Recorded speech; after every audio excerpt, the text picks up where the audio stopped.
Welcome to Bhairavakona. మనమైతే ఇవాళ భైరవకోనలో ఉన్నాం. మనం వెళ్ళేటప్పుడు అయితే 20 రూపీస్ టికెట్ అయితే తీసుకుని లోపలికి వెళ్ళాలి.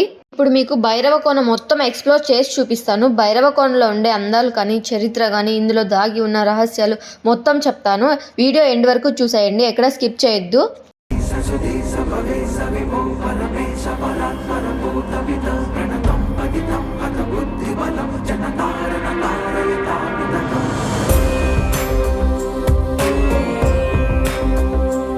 ఎటు చూసినా దట్టమైన అడవి, కాకులు గద్దలు, దూరని ఆలయం, ఎన్నో విషసర్పాలు తిరిగే దట్టమైన అడవి ఇది. ఇప్పుడు మనం కోనేరు దగ్గరకు అయితే వెళ్తున్నాము. ఇక్కడికి వచ్చిన వాళ్ళకి ఎవరికి ఇబ్బందులు లేకుండా అన్ని వసతులు అయితే ఉంటాయి. కానీ ఇక్కడ నైట్ బాస్ చేయడానికి మాత్రం ఉండదు. ఇక్కడ ఉండే కోనేరులో స్నానం చేసి దర్శనంకి అయితే వెళ్తారు అందరూ. చాలా బాగుంటుంది ఇక్కడ వ్యూ అయితే. చూడండి ఎంత బాగుందో అసలు. చాలా బాగా ఎంజాయ్ చేయొచ్చు ఫ్రెండ్స్ అండ్ ఫ్యామిలీతో వచ్చారంటే.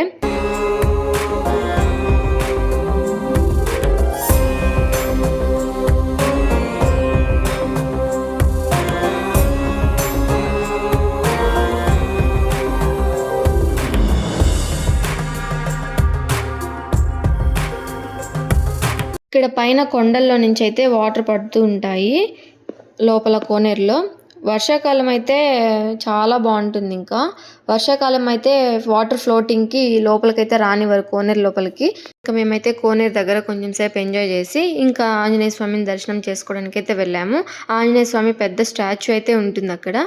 ఇంకా దర్శనంకి వెళ్ళేటప్పుడు ఇక్కడ అమ్మవారి టెంపుల్ అయితే ఉంటుంది చిన్నగా. ఇంకా అక్కడైతే దర్శనం చేసుకొని దర్శనంకి అయితే వెళ్తున్నాము.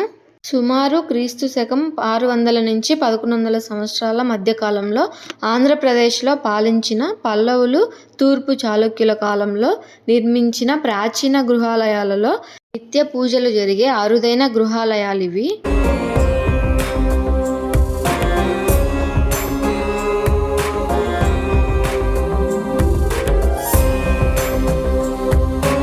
ఇంత దట్టమైన అడవిలో ఎన్నో అంతు చిక్కని రహస్యాలు ఉన్నాయి.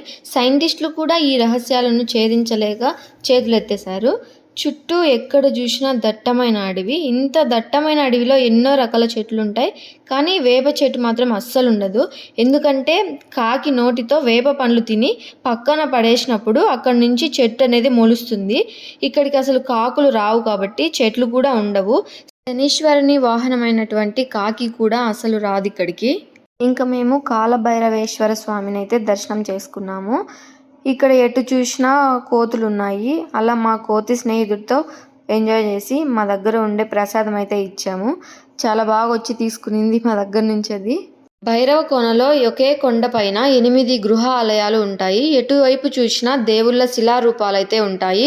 3 ముఖాలు కలిగిన దుర్గాదేవి, కాలభైరవుడు, క్షేత్రపాలకుడు ఉంటారు. ఇక్కడ ఉండే ఈ 8 ఆలయాల్లో శివుడు విశ్వేశ్వరలింగం, రుద్రలింగం, శశినాగలింగం, నాగేశ్వరలింగం, భార్గవేశ్వరలింగం, మల్లికార్జునలింగం, పక్షిమాలికాలింగం ఇలా 8 విభిన్న రూపాలతో కనిపిస్తారు మనకి. ఇలా ఈ క్షేత్రంలోనే శశినాగలింగాన్ని దర్శిస్తే ఎటువంటి నాగదోషాలున్నా తొలగిపోతాయని ఇక్కడికి వచ్చే భక్తులందరి నమ్మకం. 8వ గృహాలయంలో ఒక పక్క బ్రహ్మదేవుడు, ఇంకో పక్క శ్రీ మహావిష్ణువు రూపాలైతే ఇక్కడ చెక్కి ఉన్నారు. ఈ కొండపైన భార్గవమణి అనే ముని తపస్సు చేయడం వల్ల పరమశివుడే ఇక్కడ భార్గవేశ్వరుడిగా వెలసినాడని భక్తుల నమ్మకం.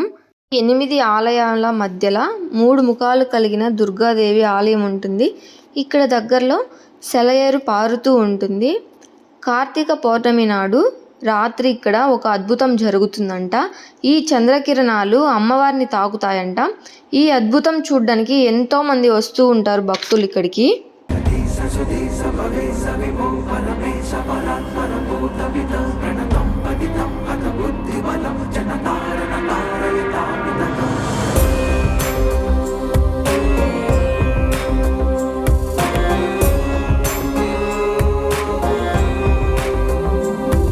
ఈ భైరవకోనలో 3 కొండలున్నాయి. ఈ 3 కొండలలో 101 శివలింగాలు, అలానే 101 కోనేరులు ఉన్నాయని చెప్తున్నారు. శివరాత్రికి అయితే ఇక్కడ చాలామంది భక్తులు వస్తారు. ఇక్కడ శివరాత్రికి అయితే ప్రత్యేక పూజలు అయితే జరుగుతాయి. చాలా బాగుంటుంది శివరాత్రికి అయితే ఇక్కడ. భైరవకోన ఎంతో పురాతనమైన ప్రసిద్ధిగాంచిన క్షేత్రం. ఆంధ్రదేశంలో శ్రీశైలం తర్వాత అంతటి ప్రసిద్ధిగాంచిన క్షేత్రంగా మన భైరవకోన క్షేత్రం వెలిసింది ఇక్కడ. మేమైతే దర్శనం అయితే చేసేసుకున్నాము. ఇంకా దర్శనం చేసుకొని ప్రసాదం అయితే పెట్టారు మాకు. ఇంకా మేము ప్రసాదం అయితే తినేసాము. ప్రసాదం తినేసాక ఎవరు ఇబ్బంది పడకుండా వాటర్కి ఇక్కడే మనకి దగ్గరలో ప్యూరిఫైడ్ వాటర్ అయితే పెట్టారు ఇక్కడ.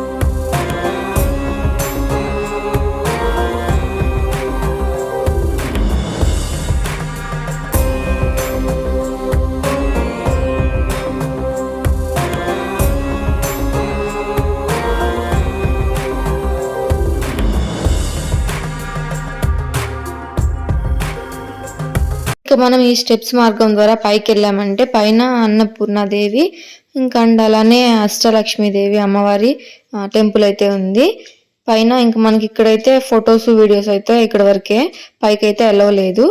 ఈ దారి నుంచి మనకి శ్రీశైలంకి దారి ఉందంట ఇక్కడ చెప్తున్నారు. చాలా బాగుంటుంది పైన అయితే, కానీ ఫొటోస్ అలవ్ లేదు. ఎవరైనా భైరవకోనకు వచ్చినంటే కింద కామెంట్ బాక్స్లో కామెంట్ చేసేయండి. అలానే మన వీడియో నచ్చితే లైక్ చేయండి. మన యూట్యూబ్ ఛానల్ని సబ్స్క్రైబ్ చేసి పెట్టుకోండి. ఇలాంటి మరిన్ని వీడియోస్తో మీ ముందుకైతే వస్తాం. Bye bye.